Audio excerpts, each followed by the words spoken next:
আসসালামু আলাইকুম। বাংলাদেশ বন্ধু ফাউন্ডেশন নিবেদিত বন্ধু চুলা ইফতার অনুষ্ঠানে আপনাদের সবাইকে স্বাগত জানাচ্ছি।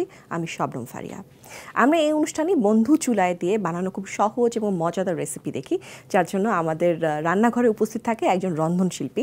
আজকে আমাদের সাথে আছে সোহাগী আপা। আসসালামু আলাইকুম আপা। ওয়ালাইকুম আসসালাম। ভালো আছেন আপু? ভালো আছি।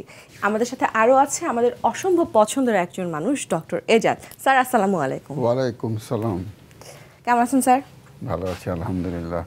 আমরা একটা ডেজার্ট দেখতে পাচ্ছি। আপা আজকে আমাদেরকে কি বানিয়ে দেখাবেন? যেহেতু আমাদের এই প্রোগ্রামটা ইফতারের রেসিপি তৈরি করি, আমরা দেখাচ্ছি এখানে দর্শকদেরকে। তো রোজার মধ্যে একটু মিষ্টি খাবার কিন্তু ভালো লাগে ইফতার টাইমে, ঠান্ডা ঠান্ডা খেতে।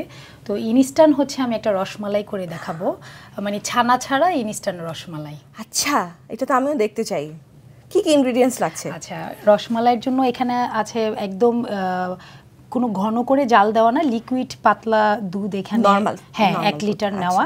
এখানে হচ্ছে ময়দা। এখান থেকে আমি আমার মেজারমেন্ট স্পুন দিয়ে 1 চা চামচ করে একদম মেজারমেন্ট মতোই নিব, কারণ রসমালাই মিষ্টি জাতীয় খাবার মেজারমেন্টটা খুবই ইম্পর্টেন্ট।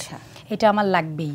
আর হচ্ছে এখানে এলাচ পাউডার, এটা গার্নিশিং এর জন্য বাদাম কুচি, স্যাফরন, এলাচ, আর এটা হচ্ছে বেকিং পাউডার। এটাও আমি মেজারমেন্ট স্পুন দিয়ে 1 চা চামচ নিয়ে নিব। আর এখানে আছে ঘি আর গুঁড়া দুধ, সুগার, 1টি ডিম। স্যার, এবারে ঈদে আপনার একটা স্পেশাল কাজ আসছে, যে কাজটা নিয়ে আমরা সবাই খুবই কি বলবো এক্সাইটেড, এবং কি হতে যাচ্ছে সেটা জানতে চাই। আপনি এবার নুহা সুমনের সাথে কাজ করেছেন। এখন তার আগে আপনি তার বাবার সাথে কাজ করেছেন, অসংখ্য কাজ করেছেন, এবং এবার ছেলের সাথে কাজ করার অভিজ্ঞতা। এখানে একটা জেনারেশন গ্যাপ আছে এবং অনেক টেকনোলজি এখন চলে এসছে, কাজের ধরনও ভিন্ন একদম। কেমন লাগলো কাজ করে, এবং বাবা ছেলের কাজের পার্থক্যটা কি? মানে সবার আগে আল্লাহ পাকের কাছে লাখো শুকরিয়া গুজার করেছি এজন্য যে আল্লাহ পাক আমাকে এতদিন বাঁচিয়ে রেখেছেন। হ্যাঁ, তাই না? হ্যাঁ হ্যাঁ, যে আমি বাবার কাজ করেছি, আবার ছেলের কাজ করছি। স্যারের সঙ্গে আমরা 3 জন কাজ করেছিলাম, আমি, স্বাধীন খসরু, ফারুক আহমেদ এবং নুহা সুমায়ন। ঠিক এই 3 জনকে নিয়ে কাজ করলেন। মানে বিষয়টা এত আনন্দের, এত উচ্ছ্বাসের, এত সুখের ছিল, এটা ভাষায় প্রকাশ করা যাবে না। সকাল 7টার সময় টোটাল ইউনিট রেডি, ডিরেক্টর মনিটরের সামনে বসে গিয়েছেন সকাল 7টায়। এটা ভাবাই যায় না। নুহা সুমায়ন সকাল 7টায় মনিটরের সামনে বসে যেতেন এবং আমরা 5:30টায় উঠে যেতাম, ভোর 5:30টায়। আমরাও 7টায় with makeup, with get up, stand by. Humayun স্যারের কাজ করে মনে হচ্ছিল না যে আমাদের স্যারের প্রত্যেকটি কাজ আমাদের জীবনে একটা মাইলস্টোন। এবং নুহা সুমায়নের কাজ করে আমরা ওই 5 দিন মনে হচ্ছিল যে সেই হুমায়ুন স্যারের মধ্যেই আমরা রয়ে গিয়েছি। এবং শুটিংও হচ্ছিল নুহাসপল্লীর আশেপাশে। মানে দীর্ঘদিন তো আমরা ওইদিকে যাই না, যাওয়া হয় না। তো নুহাসপল্লীতে গিয়েছি, নুহা সুমন কাজ করছে। এবং সবচেয়েতে আমরা প্রথমে 3 জনই আতঙ্কে ছিলাম যে আমাদের হুমায়ুন স্যার পছন্দ করতেন, কিন্তু নুহা সুমন তো আরেক জেনারেশন। তো সে কি আমাদের পছন্দ করবে, আমাদের অ্যাক্টিং পছন্দ করবে? যখন আমরা অ্যাক্টিং করতাম, শর্ট দিতাম, যখন নুহাস এভাবে তালি দিত, মানে কি যে উচ্ছ্বাস এই বয়সে, এটা ভাবাই যায় না। এবং একসময় নুহাস বলে ফেললো যে আপনাদের 3 জনকে নিয়ে তো আমাকে একটা বড় কাজ করতে হবে। তখন আমরা 3 জন জোরে তালি দিয়েছি এবং ইউনিটের সবাই তালি দিয়েছে। অর্থাৎ মানে সাকসেসটা এই জায়গায় যে স্যার আমাদেরকে পছন্দ করতেন, স্যারের ছেলে নুহাসও আমাদেরকে পছন্দ করছে, এটা তো বিরাট অ্যাচিভমেন্ট।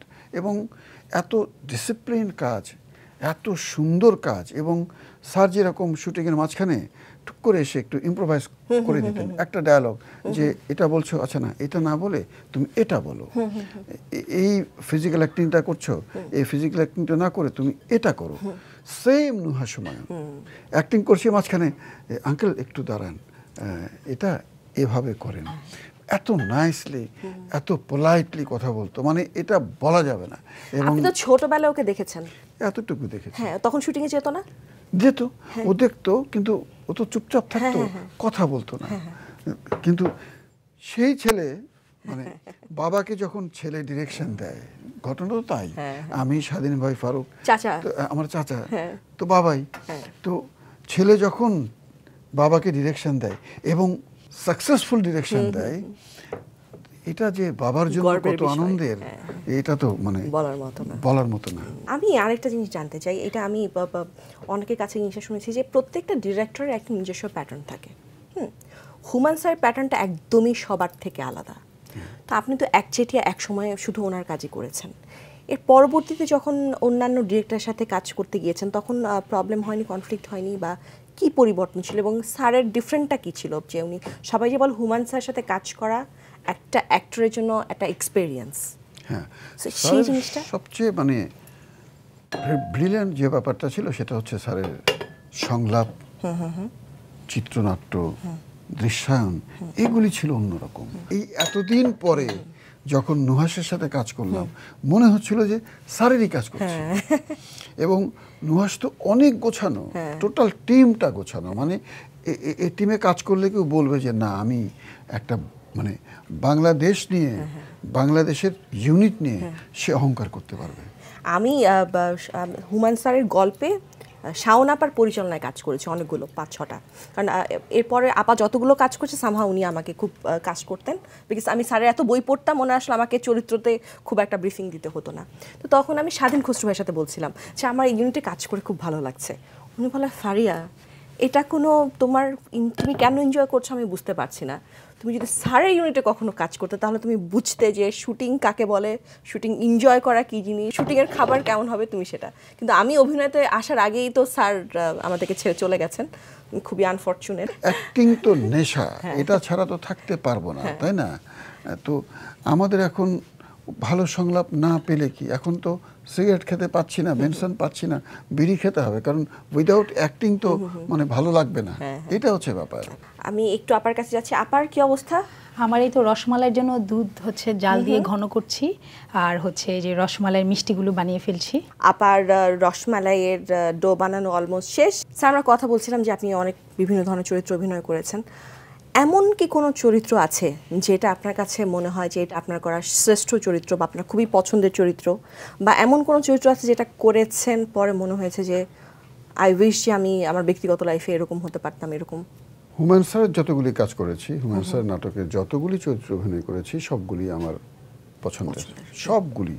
একটি নাটকে শুধু পথিকের চরিত্র করেছিলাম, আমার সংলাপটা মনে নেই, আমি কলা নিয়ে যাচ্ছিলাম, সেখানে আমার একটা সংলাপ ছিল, আমার সে সংলাপটিও পছন্দের।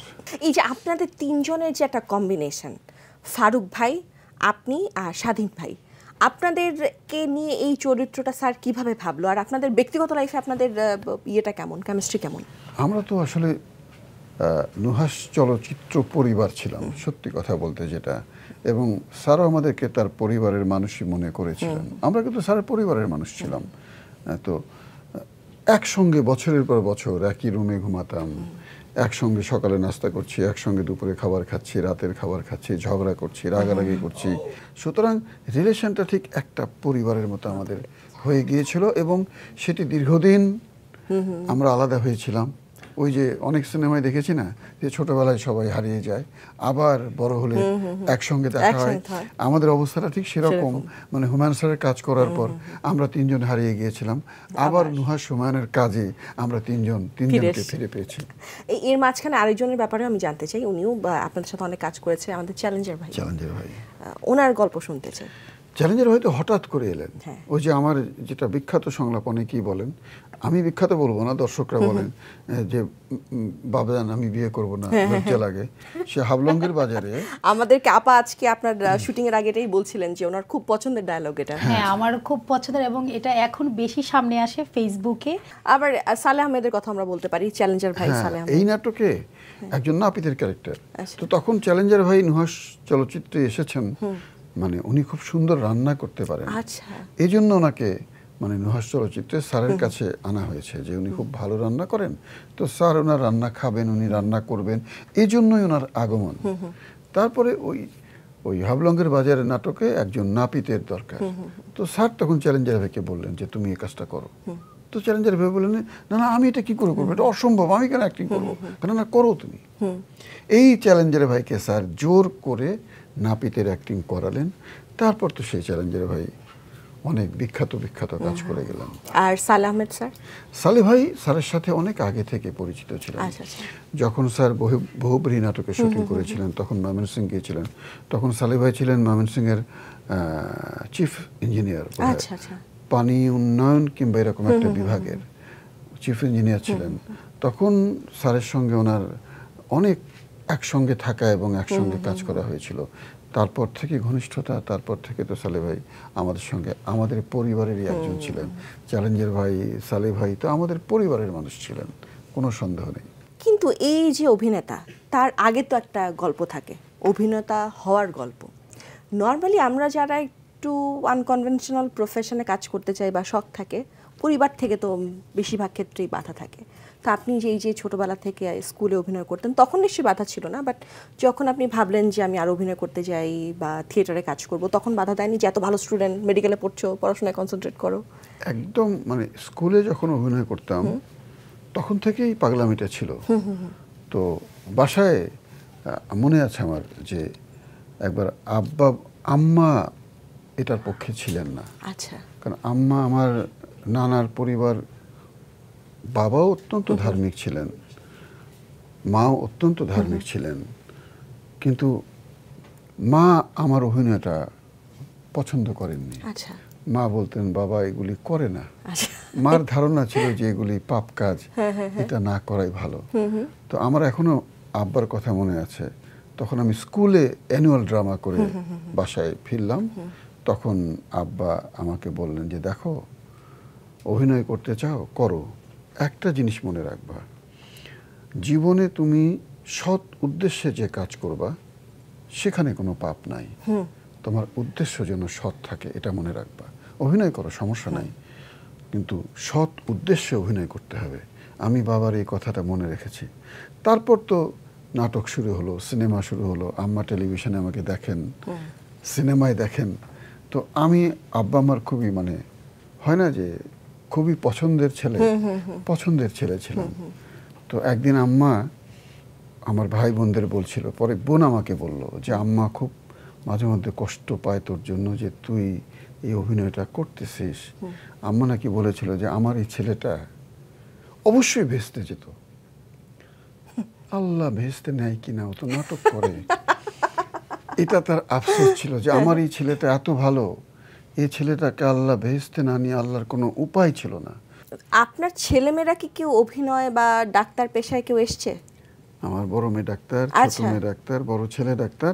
ছোট ছেলে ঠিক আপনাদের মতো, সে অসম্ভব আমি ডাক্তার হব না, এবং তাকে কোনোভাবেই ওর মা মেডিকেলে নিতে পারেনি। তার একই কথা যে আমি আমার বাবার জীবন চাই না। আমি এই জীবনের প্রথম এরকম বানাতে দেখলাম, রসমালাই বানাতে দেখলাম। আপা এটা হচ্ছে আমরা যেহেতু এখন সময় স্বল্পতা, আমরা এখন সার্ভ করছি, এটা আমরা বাসায় যখন করব ফ্রিজে রেখে দেব না, এইভাবে আমি 2 ঘন্টা রেস্টে রেখে দিব। আচ্ছা। সেটা ফ্রিজেও রাখতে পারি বা হচ্ছে নরমাল টেম্পারেচারেও রাখতে পারি। সেই ক্ষেত্রে আমার রসমালাইয়ের ভিতরে যেই হচ্ছে রসটা ভালোভাবে যাবে। এখনো গিয়েছে, বাট তখন খেতে আরো বেশি ভালো লাগবে। কি সুন্দর লাগছে আপা। মিষ্টি খাবার, একটু বাদাম, একটু স্যাফরন দিয়ে দিলে ভালো লাগবে। স্যাফরন দিলে একটা সুন্দর রঙও আসে, রং আসে, খুব সুন্দর একটা স্মেল আসে।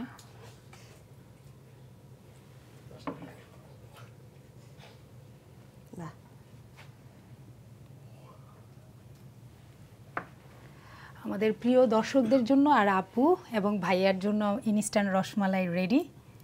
দর্শক, আমরা এসেছি আজকে আমাদের অনুষ্ঠানে একদম শেষ পর্যায়ে। আজকে এখানেই বিদায় নিচ্ছি, দেখা হবে আগামী পর্বে। সবাই ভালো থাকবেন, সুস্থ থাকবেন। আল্লাহ হাফেজ।